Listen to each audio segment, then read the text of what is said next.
I was alone in my apartment on the evening I turned 30, sitting on my kitchen floor with a small cupcake that I'd bought myself from the bakery 3 blocks away. It wasn't a grand gesture.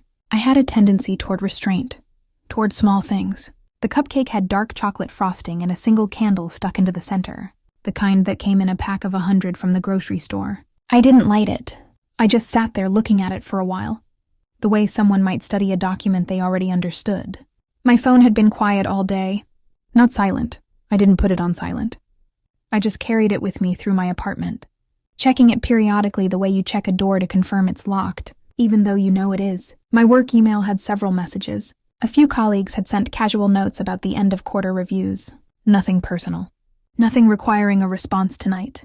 The apartment around me was clean, efficiently organized, with the kind of purposeful emptiness that comes from living alone for several years and caring deeply about how space feels. I had lived here for 6 years, since I'd been offered a position with a design firm downtown. The walls were painted a soft gray that I'd spent 3 weeks choosing. The furniture was minimal but carefully selected. A sofa I'd saved for, a desk that faced a window overlooking a narrow street, where the light changed throughout the day in ways I'd grown attached to. Books organized by color on floating shelves I'd installed myself. A kitchen with good knives and cookware that saw steady use, because I cooked methodically, the way I approached most things. I pulled up Instagram on my phone and scrolled without any real intention. There were the usual posts: friends at restaurants, someone's vacation, a colleague's promotion announcement. Then I saw my sister's face, bright and smiling in a photograph taken at what looked like a gala or some kind of professional event. She was holding an award, or rather, she was standing next to someone who was holding an award, and the camera had caught her in a moment of genuine delight. The caption read, "So proud of Sarah tonight. Her work is changing the landscape of tech innovation in our city. We couldn't love her more." It was posted by my mother. I read it twice, noting the specific language. Landscape, innovation, couldn't love her more. I set my phone down and looked back at my cupcake. The frosting was beginning to separate from the cake, where the condensation had formed inside the plastic container during the walk back to my apartment. I wondered whether I should eat it while it was still cold, or if I should wait until it had come to room temperature, and the flavors would be more distinct. I was the kind of person who thought about these things, the optimal conditions for experiencing small pleasures. It was the kind of consideration that no one had ever asked me about. My sister Sarah is 2 years younger than me. She works in technology, specifically in some domain of machine learning that people seem impressed by when she explains it at parties. She has always been the one who fills rooms. Even as a child, she would enter a space, and somehow all the air would shift to accommodate her. People noticed her. They wanted to know what she thought about things. Our parents kept a detailed record of her achievements: debate tournaments, academic honors, internships at companies I recognized even from my field.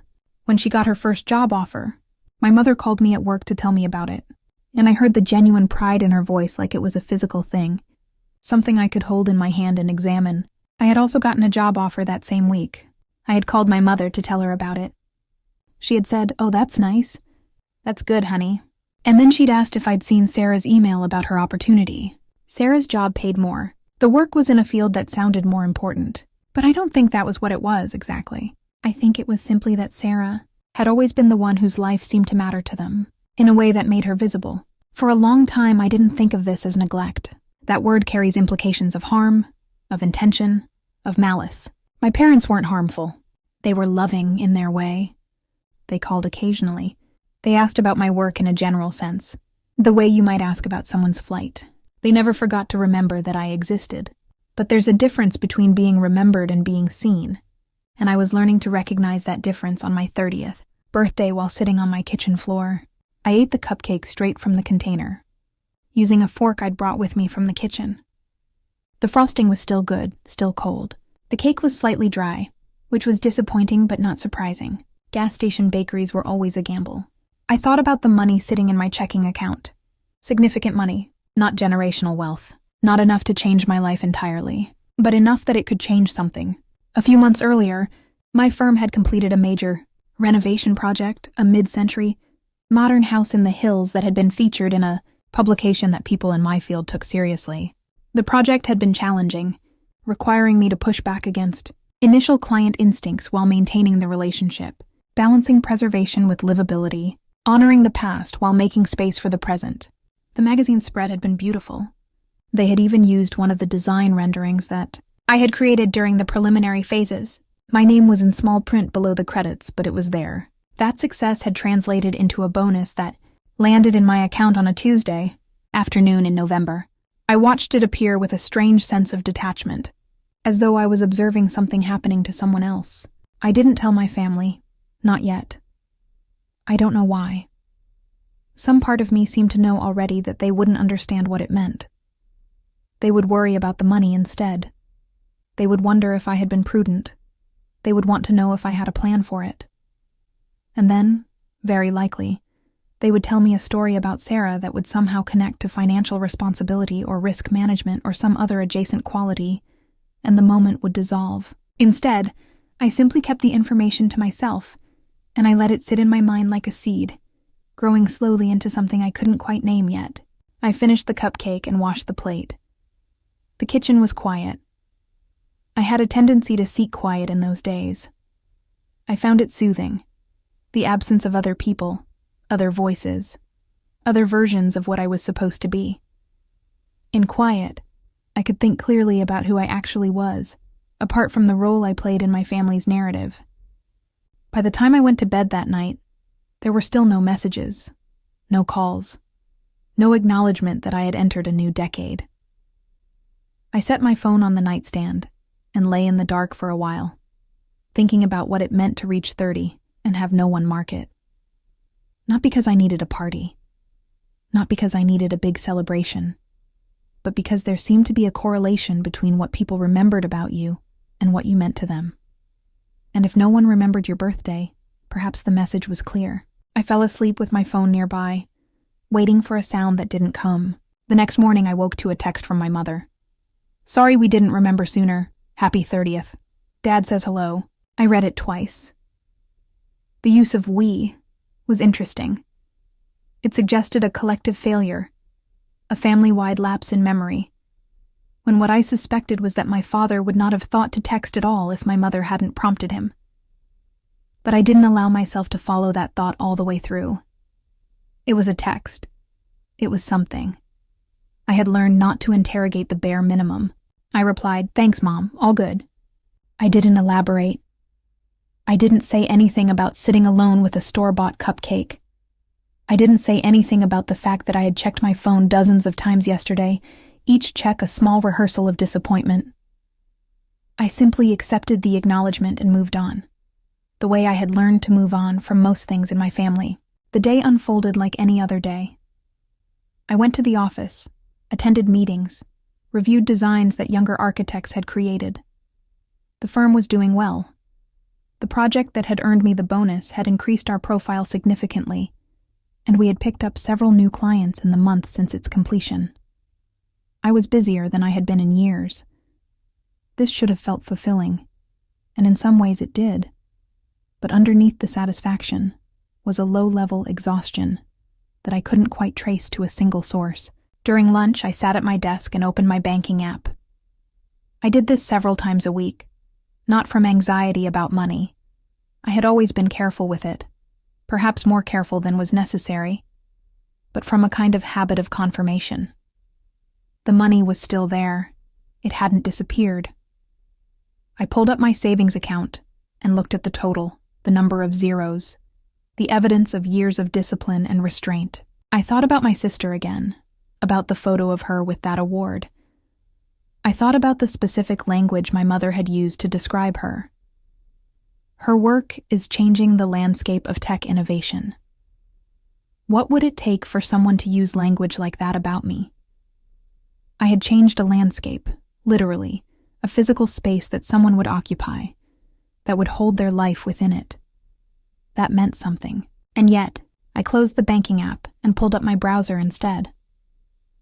I wasn't sure what I was looking for until the search results started to populate. I typed in the name of a car I had always liked, a particular model that was reliable, that held its value, that was beautiful in a way that seemed to acknowledge the person driving it without shouting about it, the kind of car that said something without saying it too loudly. I read through the specifications, the pricing. I looked at photographs of interiors. And then I did something that surprised me. I found a dealership, checked their hours, and made a note of their address on a piece of paper that I kept on my desk. I didn't make an appointment. I didn't tell anyone I was going. It wasn't a decision that felt urgent or dramatic. It was simply something I wanted to do. And for the first time in a very long time, I wasn't going to check that impulse against anyone else's expectations. I wasn't going to wonder what my family would think. I wasn't going to mentally rehearse their concerns about financial responsibility or whether I was making a sound decision. I was going to do it simply because I could, and because something in me had decided that I was worth it. I went to the dealership on a Thursday evening after work. The sun was beginning to set, that particular time of day in late fall, when everything takes on a golden tone that seems temporary and deeply nostalgia-inducing, as though you're already remembering this moment as you live it. The dealership was in a part of the city I didn't frequent often, a wider avenue lined with commercial establishments that all looked like they'd been built sometime in the 1990s and updated reluctantly.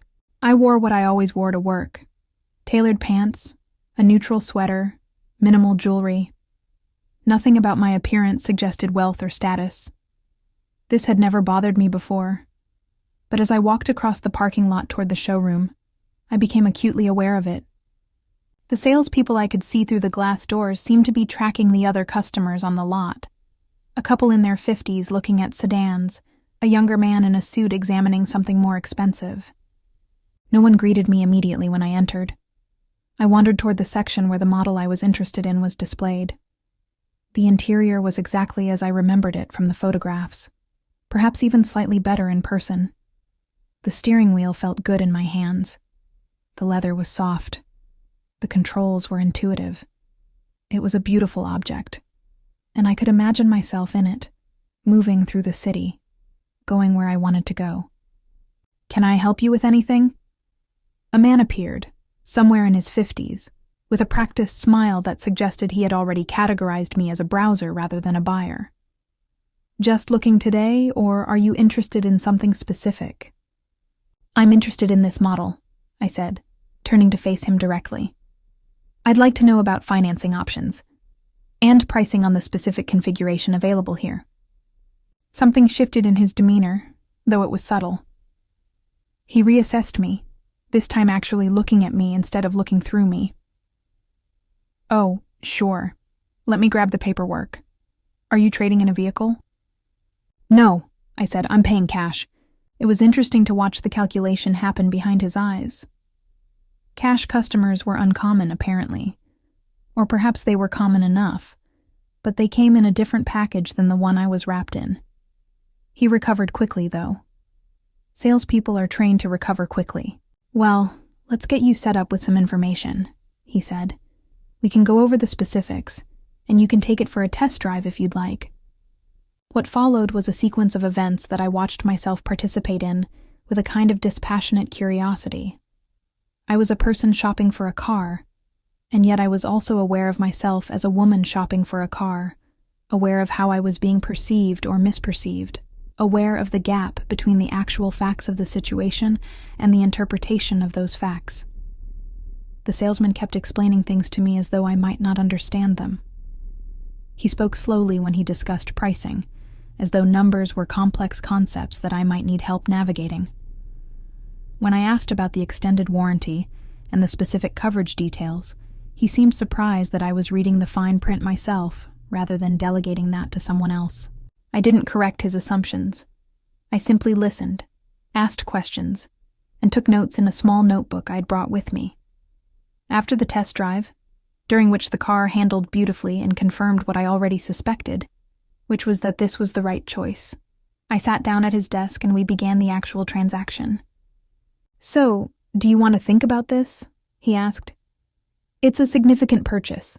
You might want to discuss it with your husband or your partner or—" "I'm ready to move forward," I said. "Today, if possible." He blinked. "Today?" "I've already decided," I said. "I have my checkbook. I can write the check now, or we can arrange a transfer if you prefer." What happened next was almost comical. He excused himself and went to talk to someone in the back office. I could see them conferring, glancing in my direction. The second person was a woman, a manager, I thought, and she was frowning at something the salesman was showing her. Then they both looked at me. I simply waited, utterly calm. I had already made this decision. The only thing that could stop me was myself, and I had decided not to do that anymore. When they came back, the tone had shifted slightly. The manager came over personally. She was warmer than the salesman, more direct. She asked about my financing situation, and I explained that I was paying in full. She asked what had prompted my visit this evening, and I said that I had been thinking about it for a while and had decided to act on it. She seemed to accept this. "This is wonderful," she said, and I believed that she meant it, or at least that she meant it in the way that professionals mean these things. "Let me walk you through the paperwork and we'll get you set up." It took about an hour. There were forms to sign, options to select, details to confirm. All of it was straightforward. The woman explained each step clearly, without condescension. By the time we were finished, I had purchased a car. A beautiful, practical, reliable car. I had written a check that significantly depleted my bonus, and I had given myself a present that was real and tangible and impossible to deny. "When can you pick it up?" the manager asked. "Tomorrow afternoon," I said. "Perfect. We'll have it detailed and ready for you by 3 o'clock. I drove home in the car I already owned that evening, thinking about the weight of what I had done. It was strange to feel this calm about such a significant expenditure. I had always been careful with money, and I still was. This wasn't reckless. It wasn't revenge spending. But it was claiming something. It was saying, with my own money and my own decision-making, that I was worth investing in. I didn't tell my family. Not yet. I picked up the car the next afternoon, and it was exactly as represented. The leather was perfect. The paint was flawless. The interior smelled like a new car, which I had forgotten was such a specific and pleasant smell. I drove it home carefully, respectfully, aware of every control and every response the machine gave me. This was mine. I had chosen it, and I had paid for it, and I had claimed it as a symbol of something that had nothing to do with status and everything to do with the simple fact of my own worth. That evening, I took a photograph of it. The car was parked in front of my apartment building, framed by the evening light. It was a good photograph, I thought. It didn't look boastful. It looked like what it was, a moment of someone making a conscious choice to honor themselves. I uploaded it to Instagram with a simple caption, "New edition, 30 and thriving." I didn't use hashtags. I didn't write anything elaborate. The photograph spoke for itself. The likes started to accumulate within the hour. Colleagues responded with congratulations. Friends I hadn't spoken to in months suddenly appeared in the comments with enthusiastic remarks. One person wrote, "Good for you," which seemed to understand something more fundamental about what the photograph represented than just a purchase. Another wrote, "Let's go on a road trip," which was the kind of response that suggested they saw this as the beginning of something, rather than just an object I had acquired. But then, and this is where things began to accelerate into a pattern that would define the next several weeks, my mother called.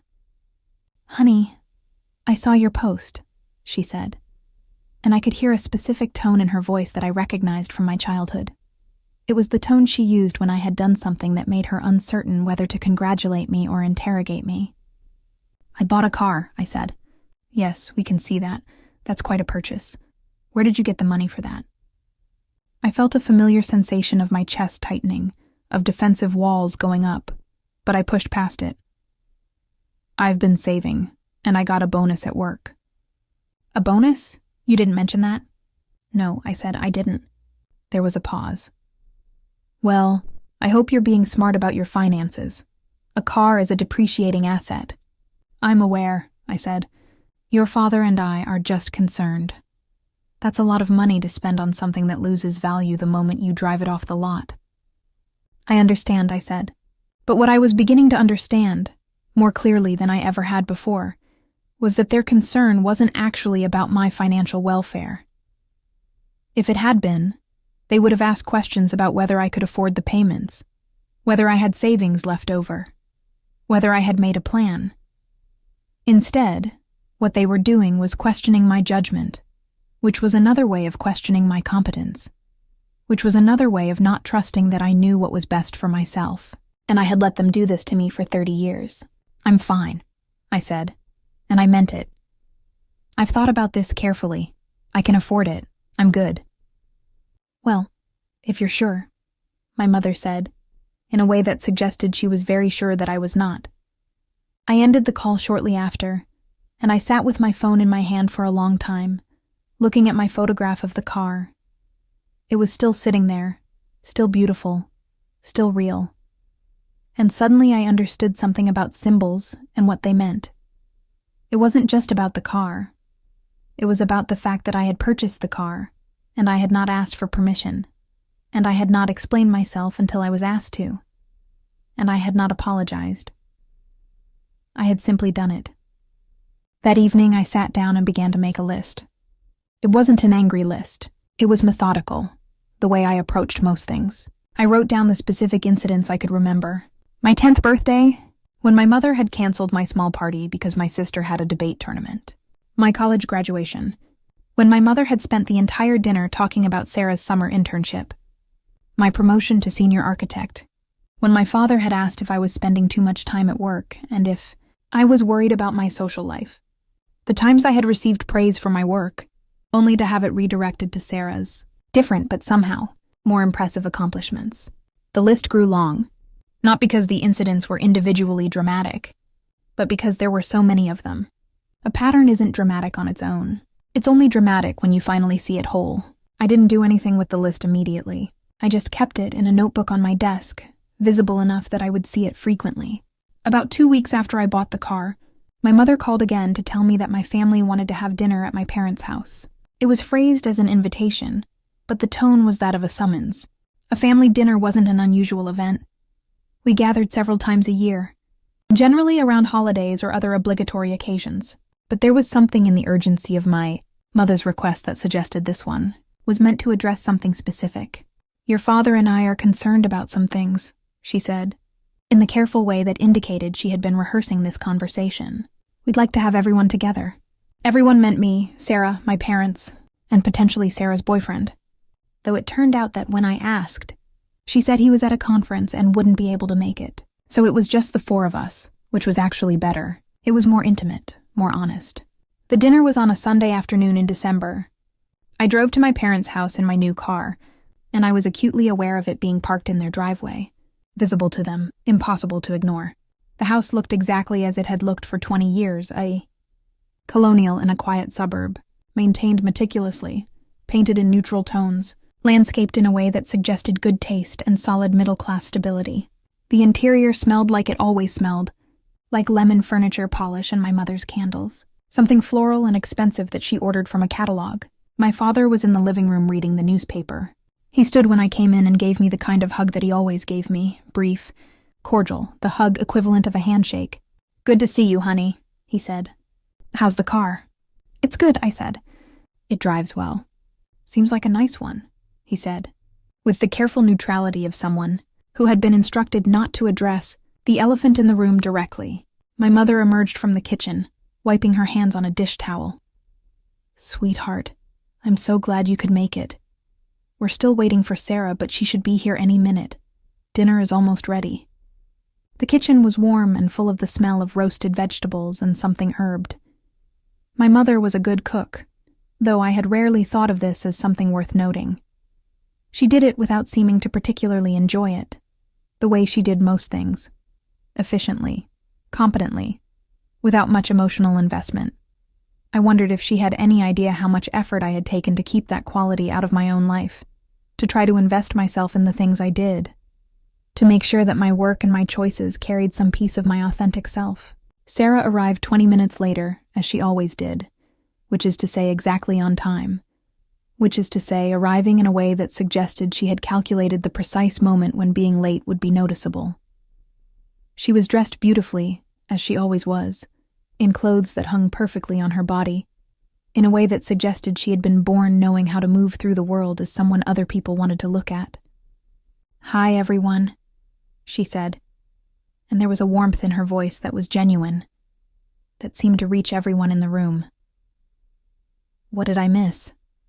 Nothing, I thought. You missed nothing, because nothing has actually begun yet. We sat down to dinner, and for the first few minutes it was pleasant. My mother had made a roasted chicken, and there was salad, and potatoes with herbs. My father asked about work in that general way he had.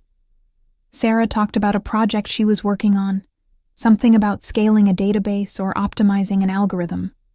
She explained it quickly when she saw that my father didn't follow, and there was something both kind and pointed about the way she simplified it for him. Then, about halfway through the meal, my mother set down her fork. She did it deliberately, carefully, in a way that signaled that something was about to change. "We've been thinking," she said, "about your car purchase." "Okay," I said, and I kept eating, because I had decided ahead of time that I was not going to make this easy on them by looking up from my plate with an expression of concern or defensiveness. "It just seems like a very impulsive decision," my mother continued, "and we're worried that maybe you're not thinking clearly about your financial situation." "I'm thinking clearly," I said. "I have savings. I received a bonus. I made a purchase that I can afford." "Yes, but we didn't even know about the bonus," my father said, and there was a hurt quality to his voice that made me look at him. "We would have liked to have known about that. That's significant." And there it was, the real issue, underneath the concern about financial responsibility. They wanted to know about my bonus. They wanted to be included in my decision-making. They wanted to be the first to know about the significant events in my life, because they were my parents. And wasn't that what parents were supposed to be? "I don't tell you about everything that happens in my life," I said quietly. "I'm 30 years old. I'm financially independent. I make my own decisions." "We're not questioning that," my mother said, which was demonstrably false. "We're just saying that we were concerned when we saw the post on Instagram without any context. It seemed unlike you. It seemed impulsive." "I thought it through," I said. "For how long?" my mother asked. "Long enough," I said. Sarah had been quiet throughout this exchange, and now she set down her fork. "I think the car is cool," she offered, with the careful positivity of someone trying to diffuse tension. "It's a good choice, reliable." "Thank you," I said, and I meant it in a way that had nothing to do with her compliment and everything to do with the simple fact that she had said something kind at a moment when kindness was scarce.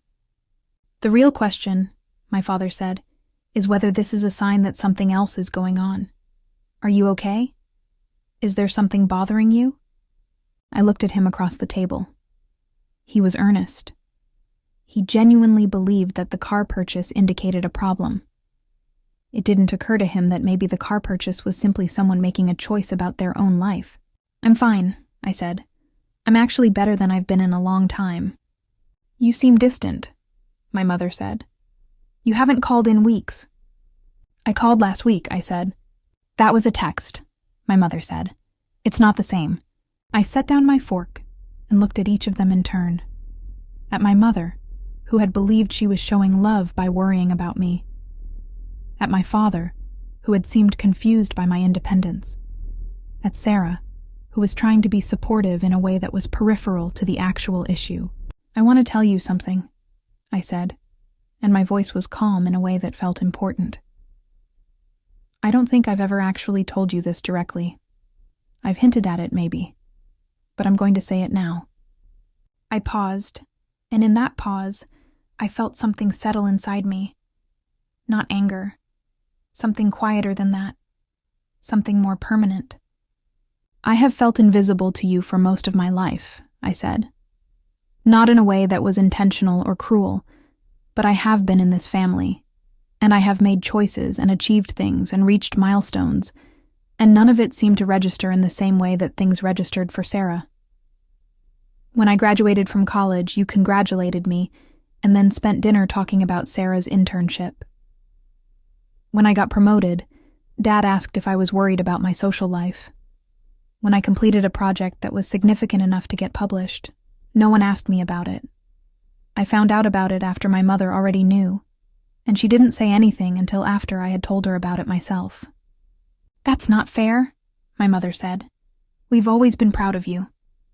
"Being proud of someone isn't the same as seeing them," I said. "Being proud of someone is something you can do from very far away. Seeing someone means asking them questions about their life. It means remembering the things that matter to them. It means, at the very least, calling them on their birthday." My mother's face flushed. "We did call you on your birthday." "You texted," I said, "hours later, and you said we forgot." The truth is that no one was thinking about my birthday at all until someone, probably a calendar reminder, told you that you had forgotten something. There was silence at the table. My father was looking down at his plate. Sarah was looking at me with an expression I couldn't quite identify.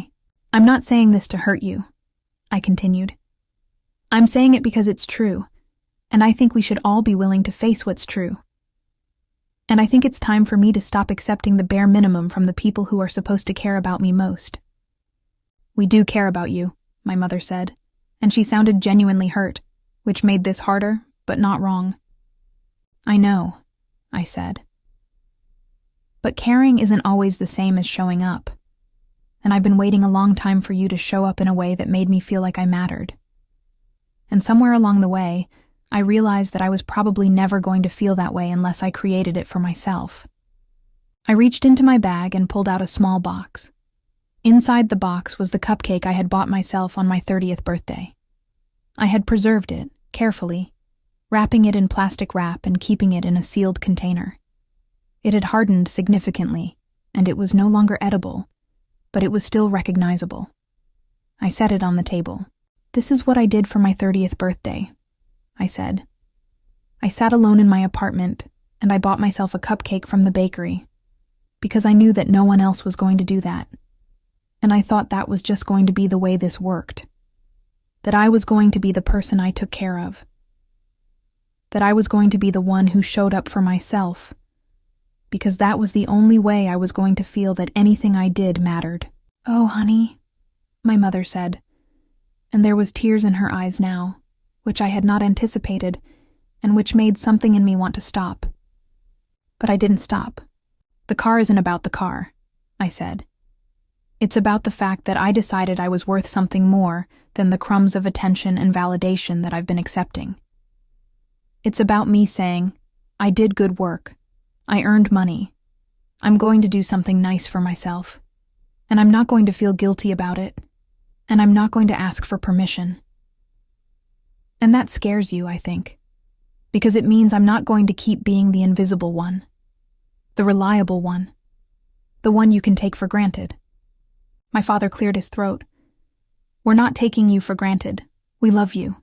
"Then show me," I said, and my voice didn't rise, but it carried weight. "Not by being upset about my car. Show me by asking me about my work. Show me by remembering my birthday. Show me by treating me like I'm someone whose life matters as much as Sarah's life matters." Sarah spoke up then, quietly. "I didn't know," she said. "I didn't know you felt like this." I looked at her, and I believed her. She genuinely hadn't known. She'd been too busy being celebrated to notice that I wasn't being celebrated. And that wasn't her fault exactly, but it was the result of how our family worked, of the patterns that my parents had set, and that Sarah had benefited from, and that I had been quietly damaged by. "I know," I said to her. "That's the thing. No one knew, because no one asked. I was just the one who was always fine, always managing, always there." "I'm sorry," Sarah said, and I believed that too. My mother reached toward me across the table and I let her take my hand, but I didn't soften. I didn't say it was okay. I didn't do the thing that I had always done, which was to make her feel better about the fact that she had hurt me. "I don't want to punish you," I said. "I'm not leaving. I'm not cutting you off. But I can't keep doing this. I can't keep accepting less and pretending it's equal to more. I deserve better than that." We finished dinner in a kind of careful quiet. My mother had stopped crying, but her movements were slower, more deliberate. My father ate without really tasting anything.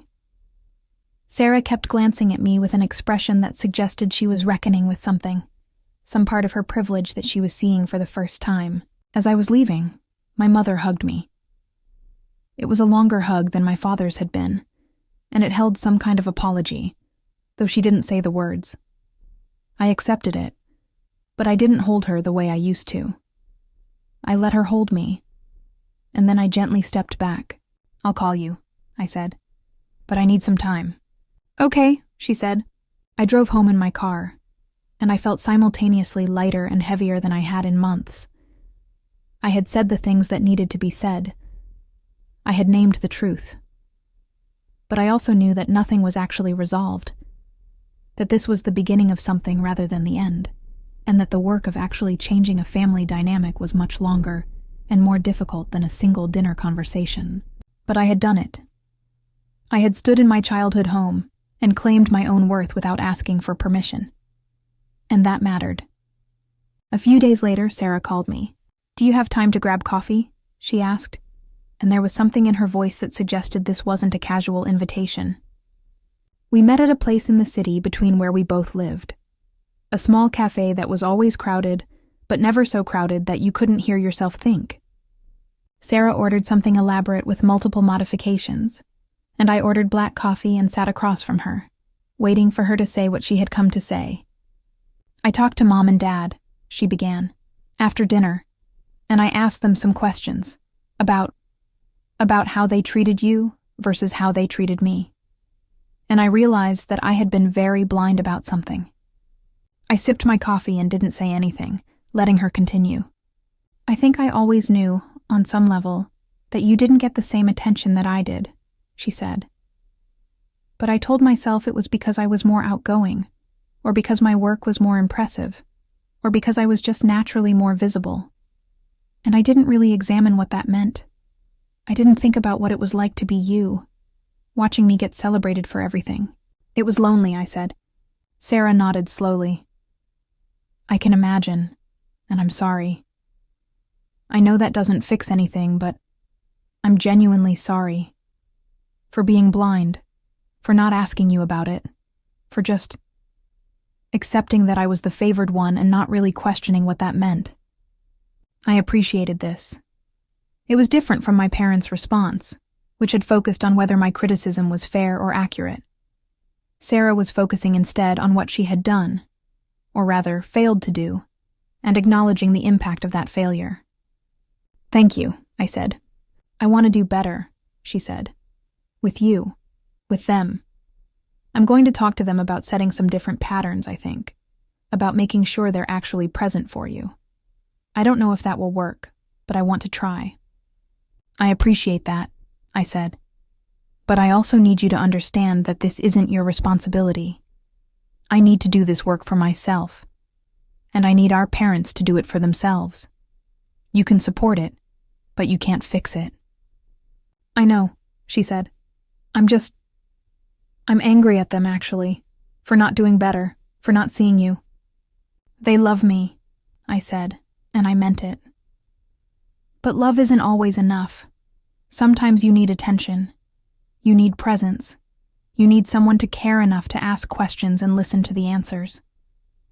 We talked for a while longer, and by the time we left the cafe, something had shifted between us. It wasn't that Sarah suddenly understood everything about my experience, but she was willing to see me, and that was a beginning. Over the next several weeks and months, things changed slowly. My parents made efforts. My mother began to ask me directly about my work, and when I told her about things, she seemed to genuinely listen, instead of waiting for her turn to talk about Sarah. My father sent me an article about architecture one day without comment, and I understood that this was his way of saying he was thinking about my profession. Small things. But patterns are made of small things. There were still moments of regression. Once, my mother made a comment that suggested she thought I had been rash with my car purchase, and I had to gently but firmly remind her that I had made a responsible decision, and that this wasn't something she needed to worry about. Another time, My father inadvertently made a comparison between my work and Sarah's, and I pointed out what he had done, without anger, but with clarity. The point was that I could name things now. I could see the patterns, and I could address them in the moment, rather than letting them accumulate into a weight that I carried alone. My relationship with Sarah continued to deepen in ways that surprised me. She started asking me for advice about design, not in a performative way, but in an actual way, genuinely wanting to understand what I thought about aesthetic choices and spatial relationships. We got coffee regularly, and these meetings became something I looked forward to. She was different when it was just the two of us, less performing, more genuinely curious about my life. And I was different too. I was less guarded, less resentful. Not because the past had changed, it hadn't, but because I had claimed agency over how I was going to move forward. The car remained parked outside my apartment, a symbol not of status, but of that agency. Every time I got in it, I was reminded of that evening at the dealership, when I had decided, quietly and firmly, that I was worth investing in. A year after my 30th birthday, I was preparing to have my 31st. I didn't make any special plans, but I also didn't sit alone with a store-bought cupcake. My mother called a week before and asked what I wanted to do for my birthday, and I told her that I would like to have dinner with them and Sarah. It was a genuine offer on her part, not a reluctant obligation. I could hear the difference now. On the night of my birthday, we went to a restaurant in the city, a place I had wanted to try, a place I had chosen. The meal was excellent. The conversation ranged across many topics. At one point, my father said something about a project I was working on, some detail that I had mentioned in an earlier phone call, and he had remembered it. The fact that he had remembered it, and that he brought it up, and that he actually wanted to know more about it, meant something that I felt settle into my chest like a small, warm stone. As we were finishing dessert, my mother reached across the table and took my hand. "I'm sorry it took so long," she said quietly, "for us to really see you." I didn't pull my hand away, but I didn't squeeze it either. I held it, steady and even. "I'm grateful that you're seeing me now," I said. "But I want you to understand that I had to do that for myself first. I had to see myself. And that's not something you could have given me. That was something I had to claim for myself." My mother nodded, and I could see that she understood something important in this moment. That love wasn't always about giving.